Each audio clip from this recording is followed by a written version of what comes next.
Welcome to the Know, I'm Ashley Jenkins. Last week, Australia's classification board made headlines when they denied Red Barrel's Outlast 2 from being rated. Now, missing out on the R18+ rating, the highest rating any piece of media can get in Australia, meant that Outlast 2 was essentially banned from sale in that country. However, it looks like the classification board has been swayed and Outlast 2 is now unbanned, complete with an R18+ rating.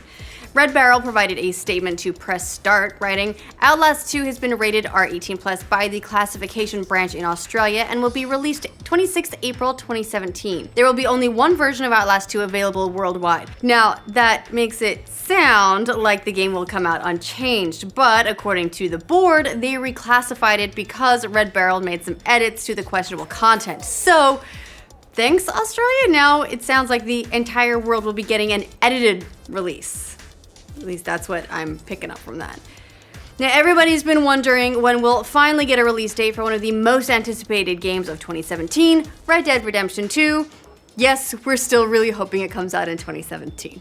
So in the meantime, while we wait for an announcement, we're just left with the accidental retailer postings that keep giving us hope. One British retailer, Base, listed an Xbox One version of the game on their site for sale on September 26, 2017. Now, as always, we've got to add the caveat that this is likely a placeholder date, but it's slightly more believable than some of the other ones we've seen by virtue of being on an actual Tuesday, game release day, you know. At the moment, all we know about Red Dead Redemption 2 is that it's slated for fall and that it will make all of our hopes and dreams come true. No pressure. We'll just have to keep on waiting for more information from Rockstar. Hopefully that will come soon. EA is pulling the old take my ball and go home maneuver at E3 again this year, opting in favor of their own EA Play event, which will take place in the days just ahead of E3, and like last year, they'll have some of their year's biggest titles available for play, including Star Wars Battlefront 2 and FIFA 18. EA made the announcement about playable Battlefront 2 yesterday, along with a hint that there will be some unannounced playable games available during the event as well. Battlefront 2 is tentatively set to release this fall, and from what we know, it'll feature content from multiple eras in the Star Wars universe and include a single-player campaign. And speaking of more huge game releases slated for the fall, it sounds like God of War may be joining those ranks. God of War's release date, or even release year, is unannounced officially at the moment, but Kratos' voice actor might have spilled the beans on Twitter. Fans on the PS4 subreddit noticed that voice actor Christopher Judge updated his Twitter bio to list God of War 4 as coming out in 2017. Now, there have been some hints about it coming in 2017 before this. Late last year, the PlayStation Germany Twitter account gave an indication as well that it would be coming in 2017, asking which 2017 game fans were most excited about, with God of War included in the list. So if you thought 2017 was bad for your wallet already, just wait until we've also got God of War, Red Dead Redemption 2, Battlefront 2, and those are just the games mentioned in this update. Popular YouTuber JonTron has been catching a lot of flack for, well, let's just say controversial statements he's been making on Twitter and in his videos over the last month. And now it looks like some of those statements are circling back around because he's just been cut from Playtonic's nostalgic platformer Yooka-Laylee. JonTron, a huge fan of Banjo-Kazooie, the game from which Yooka-Laylee draws its inspiration, was originally going to have a speaking role in the game. Playtonic says that's no longer the case, writing, JonTron is a talented video presenter who we were initially, 2 years ago, happy to include as a voice contributor in our game.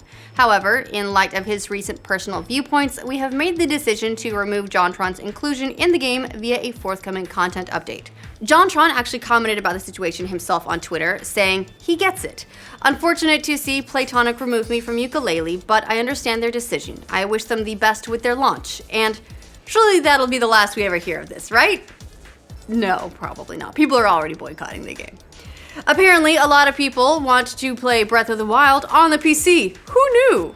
A group known as Simu is making a PC-emulated version of the game and has raised a whopping $23,000 per month for the project, according to Nintendo Today. They've already posted videos of a version that's running on a PC, and while the frame rate isn't perfect, it's not bad either. Nintendo hasn't commented on this, but safe to say, they're probably not contributing any money to that project. And I'm very curious to see what happens from a legal standpoint if they're essentially making money to, not like pirate a game's not the right word, but to emulate the game and they're taking money from crowdfunding. It could get a little bit tricky. Just a heads up. And if you own a Nintendo Switch, and you already beat Breath of the Wild, never fear. You can get your paintball fix in the Splatoon 2 event that starts today. If you are a Switch owner, you can download the demo from the eShop and participate in the game's global test fire event. The event takes place today through March 26th, but you can only battle at certain times throughout the 3-day period. It's kind of think of it as a server stress test. For more information, you can go to splatoon2.nintendo.com. By the time this video comes out, the first test fire trial is over, but there are still a bunch more you can catch. I'm gonna give you all these times in the Pacific time zone. Please do your translations based on your own time zone. But you'll be able to access it from 8 to 9 p.m. this evening, 4 a.m. to 5 a.m. tomorrow, 12 p.m. to 1 p.m. tomorrow, 8 to 9 p.m. again tomorrow evening, and then super early on Sunday morning, 4 to 5 a.m. again, and that's the last event. Again, Pacific times. We are planning on playing the game ourselves a little bit over the weekend. We'd be playing it this afternoon, but Achievement Hunter just stole our Switch dock, so, well, I guess we can play in handheld mode. It's the Switch! Now, it looks like Disney and Lucasfilm are planning for a lot more Star Wars movies, in case you were wondering. The Hollywood Reporter quoted Disney CEO Bob Iger as saying the company is now planning for the future of the franchise after Episode 9, and that could mean a lot more movies. Iger said, "We're starting to talk about what could happen after Episode 9, about what could be another decade and a half of Star Wars stories," which, hey, if you're a Star Wars fan, this is great news, especially if you like the new direction the franchise is going. Speaking of Star Wars, we got some more details about the upcoming Han Solo standalone movie. Iger said the movie will take place over a time period when Han is ages 18 to 24. It'll show him getting the Millennium Falcon as well as meeting Chewbacca, and it will reveal how he got his name. I mean, Han Solo's not his real name? Great, another childhood myth ruined. It's probably Fred Smith or something like real generic. All right, will your ISP be able to sell your web browsing data to advertisers and other companies? That sounds like a super dark sci-fi future, but the US Senate just approved a bill that says that's okay. The bill would eliminate broadband privacy rules that would require internet providers to get consumers' consent before sharing their data with other companies. The bill hasn't actually taken effect yet. It still needs to be approved by the House and signed by President Trump, but still, you might want to be careful about which sites you browse, because it might get a little bit 1984 here very soon. A 4-year-old boy in England. We're gonna end this on a high note. There's all kinds of crazy news today, but let's end on a kind of random but still happy note.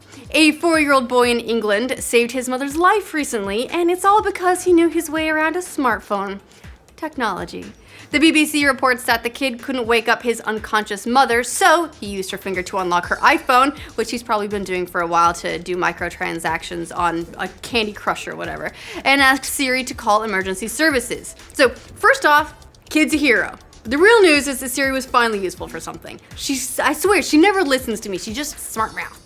Anyway, paramedics gave the mother first aid, and she's fine now, which is awesome. My Siri would have probably been asking me to repeat myself until my mom died, and then would have probably offered to order flowers. She's rude like that. All right, that's all the news we have for you guys today. Let us know what you think of all the stories down in the comments. And to make sure you get videos from every corner of the internet every day, well, news videos. We won't get you all the videos, but we'll get you the news. Make sure you like this video, and if you're new around here, subscribe to the know. I did it! I did it! If you're a Switch owner, you can download the demo from the eShop and participate in the game's global test fire. At the moment, all we know about Red Dead Redemption, please do your own time zone conversions, but speaking in, god damn it. Okay,